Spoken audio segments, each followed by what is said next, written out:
Yo guys, it's Michael Sabuni here, and welcome to Still Here, the show where I sit down and talk to creatives about their processes, the ins and outs of the industry, and why they do what they do. So without further ado, I'm going to bring on today's guest. He's a good friend of mine. We've known each other for a very long time, and he's a model, creative, can't really quantify him. But on that note, I want to welcome Scott!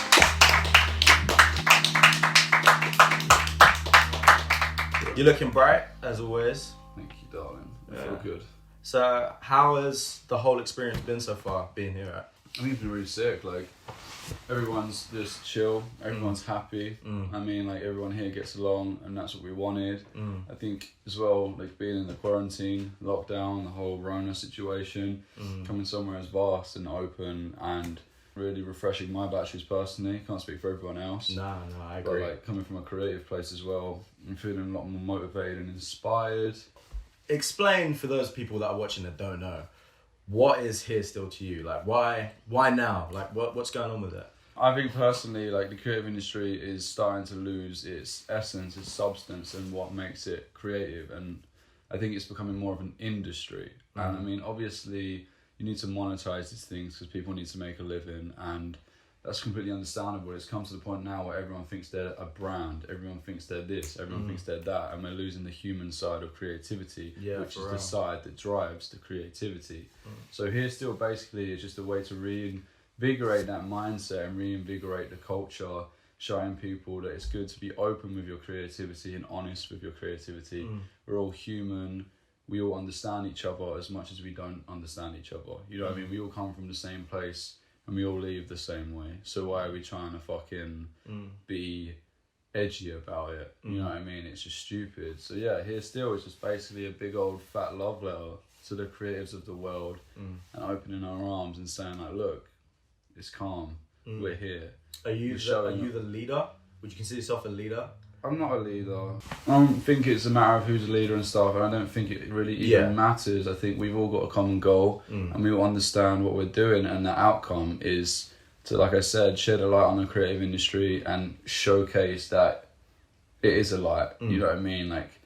Like I'm making it sound like the industry is bare toxic. No, I know what you mean though. Like, you're essentially giving people the tools to create something for themselves, but for the right reasons. Exactly, and it's just a case of like the industry is still a very beautiful thing, but it's like if you don't have a following, if you don't have the connections, it's very disassociated and you feel very disconnected and unloved. And even me, I've had it. I wake up and I see people doing shit and it's like, oh, that's cool, I'm happy you're doing that, but why am I here with my cat on my face? You know what I mean? Like, I just think it's such a toxic industry. Like, it's got so many good things about it, but I think people get caught up so much in wanting to be like other people and wanting to, they're looking at what people are projecting on the outside, but they're not, those people aren't showing their hardships on the inside. And I think why I really resonated with Here Still's message, because obviously me and you have been friends for a long time, we've been talking about this for ages, and I'm so excited it's finally happening. But why I really resonated with the message is just because I feel like we really need to bridge that gap so people can stop looking at the industry as something that's so unobtainable. Like, anybody can be doing what we've done and what we're aiming to do, but it's just about showing a more human side to it. Yeah, exactly. I think, and that's the main thing you said there, and you've hit the nail on the head. I think it's become inhuman. It's because we're living in a digital age, and it is so easy to disconnect from realism, but at the same time, the realism is what drives creativity. So if you're just putting shit out on Insta, like, fair enough, visually I'm into it, but at the same time, like, I don't give a fuck because there's no message. Tell me the message, tell me your story, and I care. That's art at its truest form. Art is a reflection of someone's story and expression. And without that, it's just fart. It's nothing. It's just gas. It just goes out the room. Like, I don't care for it. And I mean, I'm not saying it in a toxic way. I mean, like, there is a lot of love for people, and every single person that's a creative, like, I have mad respect for you. But, like, don't be afraid is what I'm saying. Like, don't be afraid to showcase your story and be honest with yourself and the people around you, because at the end of the day, the greatest people in history have stuck to their own ethos, have stuck to themselves, they've stuck to them, what makes them them. Ethically, what are you kind of going for within the company? Like, what would you say is the most important thing to you in the brand? I think community, diversity, inclusivity, and positivity. Like, the main ethos of Here Still is to spread creativity. Here Spill. I'm just spilling out of my mouth. The main message for Here Still is to spread positivity through creativity. Yeah, facts. And like, and that's it, plain and simple. Like, there's so many people on this planet, so many different countries, different cultures, different faces, different stories, and it's like, I know I can't do that off my own back, and I wouldn't even dare to We've try. got to come together and all work exactly. together. Like, I'm not gonna sit Same here way. and talk about stuff that doesn't affect me. It's stuff that I don't know about. You know what I mean? Like, I'm all for women's rights and stuff like that. Yeah. It's like, I'm here to listen and let them speak. I don't want to take away from their argument, because the more people speaking, the more diluted the message becomes. And it's the people that really have something to say that need to say it. And that's what Here Still's about. It's like promoting that in a positive light. And I think these days it's so quick to like jump down people's throats, this, that and that. And I think like, just let people speak and listen to what they have to say. I mean, I know you, so obviously I think I kind of know the answer to this already. But, you know, from your perspective, and I think as your career has evolved, do you think Here Still is very much like a product of some of your experiences, like your maybe bad or good experiences? Like how, in regards to your career, how do you think it's shaped Here Still? I think, definitely, because every single job I've had, I've faced some sort of resistance. Like when I was a VM, actually no, I was sick of that job. No one even tested me. Yeah, but that's part of the process. Yeah, like everybody thinks that you can just like wake up and become an influencer or become this or become that. It's like, no, you gotta go through the grind. But no, this is what people don't show. Exactly, and then it's like after visual merchandising, I became a personal stylist at Top Man Oxford Street. Not the best shop, but it was still like a good place. But like, it's a good place to learn and meet people. Yeah, but like I literally made the most money out of everyone there. Literally, some guy came in for a pair of socks. He walked out of £800 less in his bank account with 3 outfits. Came back a week later, I did the same thing. And you got commission from that, right? No, it's just because I love giving people that lease of life. I love taking this person and being like, yo, like, I can see you want to explore. Yeah. And telling them not to buy knitwear.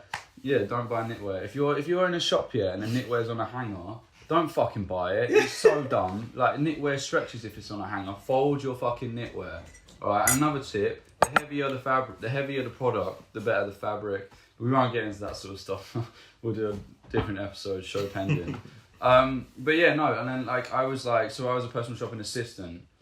And basically my job was to make money for the shopper. And I would literally smash it. I've got my sales record on my phone. I think I made $4,000 in one day.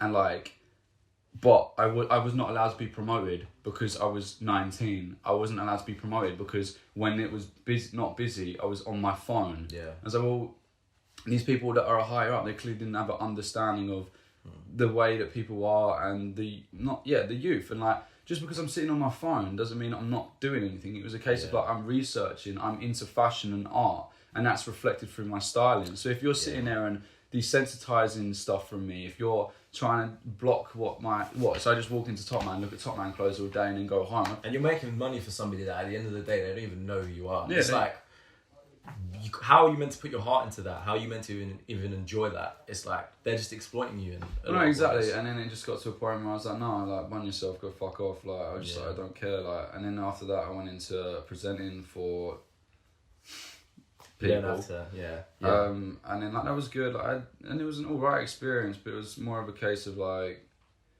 kind of fucked my mental health in terms of my Instagram just became something that I'm not used to. Like I just became a hanger instead of a person. And that, I don't think that was drilled into my head, but it's just how it happened. I was told to post every day.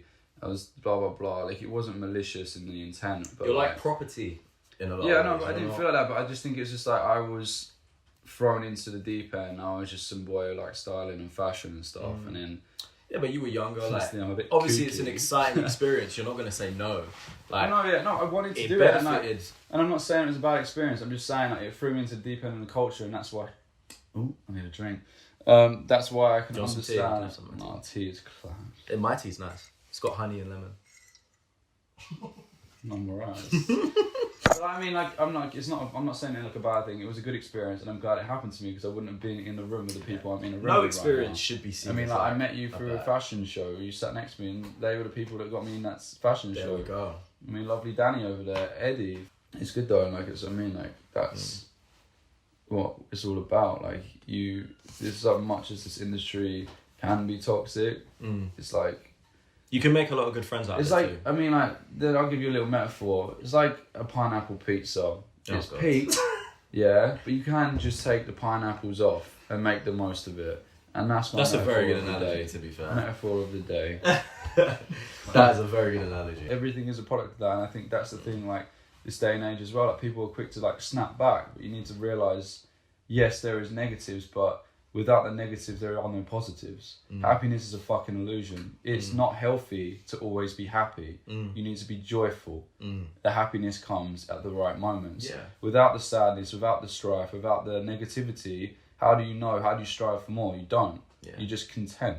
That's something else I wanted to ask you. No, I'm just getting weirdly emotional. I feel like crying. Why? It's good. Cry, bro. A good cry. Like I don't. Why are you emotional? Just because everything's coming together and I feel happy. It's good, man. It's good. You deserve it. So I've never in all the years I've been fucking doing this, you never cry. Give me a hug, man. It's all good. It's all good. I'm not gonna cry. I just feel a bit. But yeah, let's not dwell on that.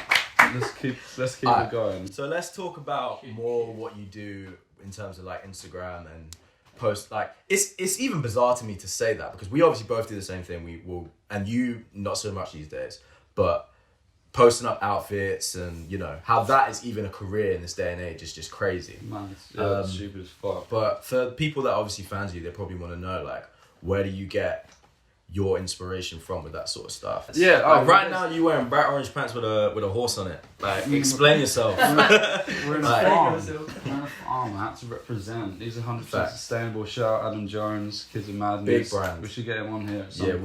we should. Oh yeah, he was there when I bought him. Yeah, of course. But no, my style just comes from a place of reflection. Really, it's just like I used to be pretty normal, and then it's like I went to Top Man. Top Man's. What is normal though?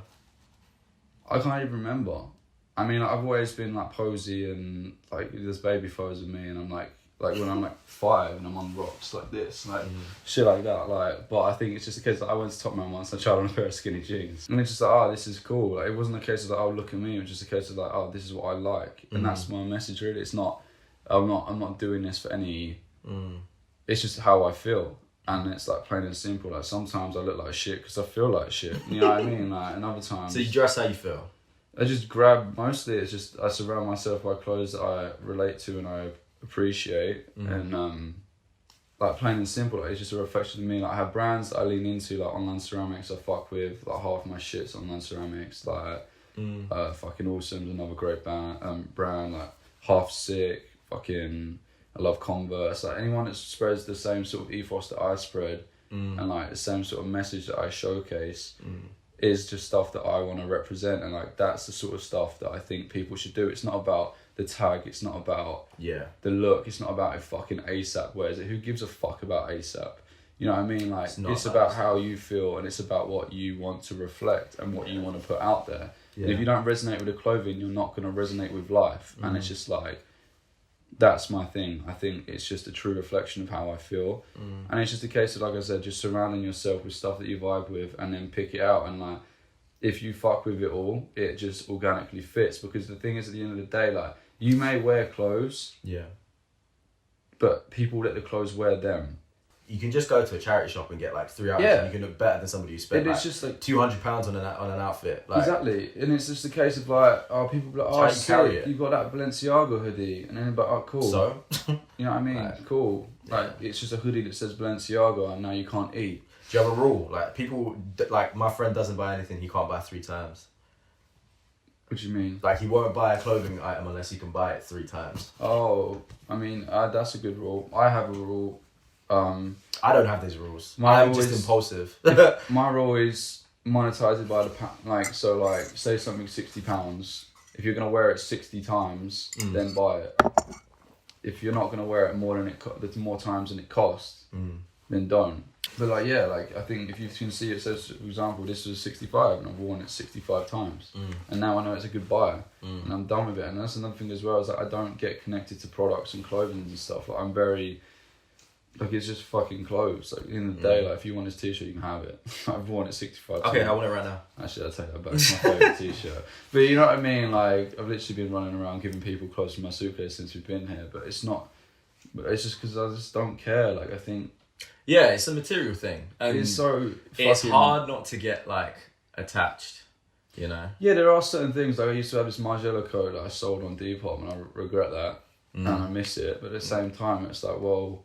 What did that do to my life? It didn't even keep me warm. Yeah. It For was me, a fucking jacket. For me, it's like I've got so much stuff. There's certain things that I've had in my wardrobe for years, and it's like I haven't even worn them for maybe like 2 years. But then my girlfriend will be like, "Yo, why aren't you wearing that?" And I'll be like, "Because I know there's gonna be that one day that's gonna come, and I'm gonna be like, oh, I need that." Do you know what I mean? Like I needed that to complete this outfit.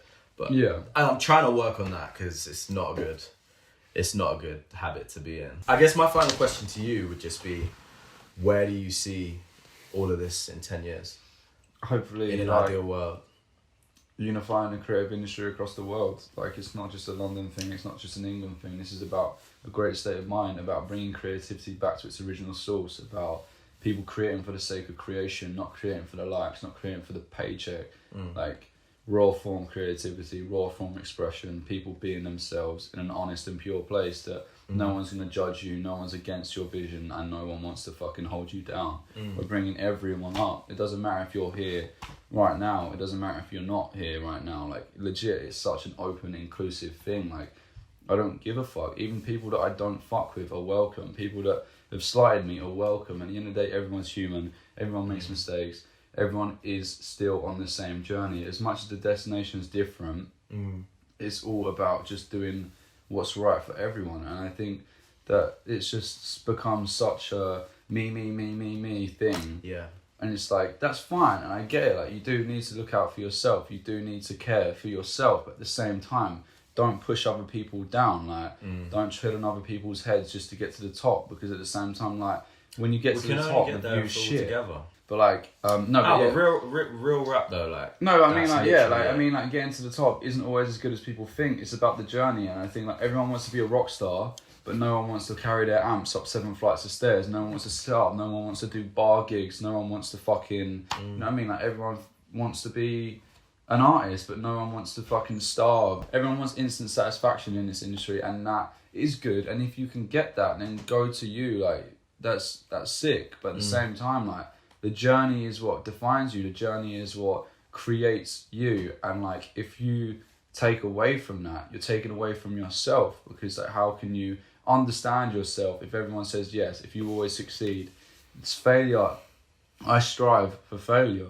It's the journey. That's the most important thing. There's no roadmap. Like, there is no roadmap. You're gonna do a million different things, and maybe the one thing you do, the right person might see it. You never know. But it's... And even if there was a roadmap, why would you follow the road? Alright, cheers for the chat, mate. Fuck off. You're doing really well. I'm joking. You're doing really well. I'm so proud of you. Yeah, but Oh my god. I'm sick. I'm very good. That's cool. Get off me. It's coming out of the picture. Oh shit, you broke my glasses.